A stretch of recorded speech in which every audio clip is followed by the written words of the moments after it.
पर voting process आणि counting व्यवस्थित पार पडलेलं आहे आणि तेही तुमच्या डोळ्यासमोर। काय ना, खरं तर या उमेदवार पदाची दावेकरी एकटी अनिकाच होती, कारण दुसरी कमळी कुठे आहे हे तुम्हाला माहितीच आहे।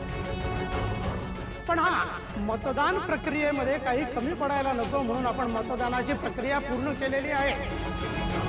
काय ना, ही सगळी मतं एकाच उमेदवाराला पडलेली असणार आहेत हे आपल्याला माहितीच आहे। आणि दुसरं म्हणजे यावर्षी जीएसचा विजयी उमेदवार जाहीर करायला अन्नपूर्णा मॅडम येऊ शकलेल्या नाही आहेत काही कामानिमित्त। त्याचं मला खरंच वाईट वाटतं आणि म्हणूनच यावेळेला आपण नयनतारा इनामदार यांना आपण आमंत्रित केलेलं आहे, ज्या आपल्याच कॉलेजच्या एक्स जीएस आहेत।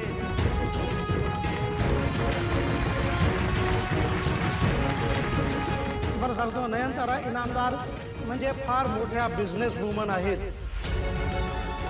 तर मी आता त्याला विनंती करतो की या वर्षीचा जीएसचा विजयी उमेदवार त्यांनी घोषित करावा।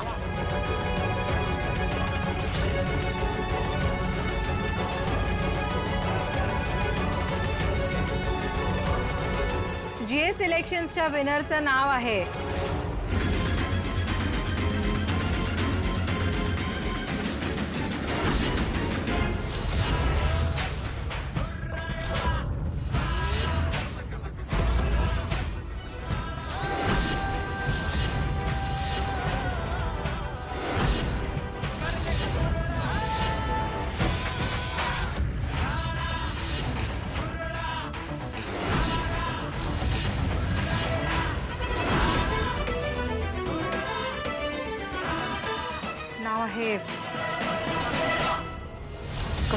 कमळी मोहिते।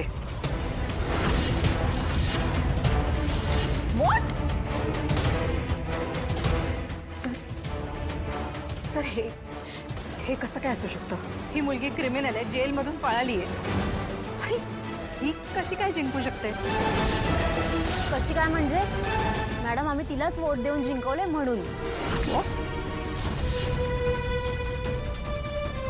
हो, कमळीच आमची जीएस आहे, कारण ती डिझर्व करते। एक मिनिट थांबा। ही तुमची जीएस? हा, ही एक क्रिमिनल आहे, क्रिमिनल।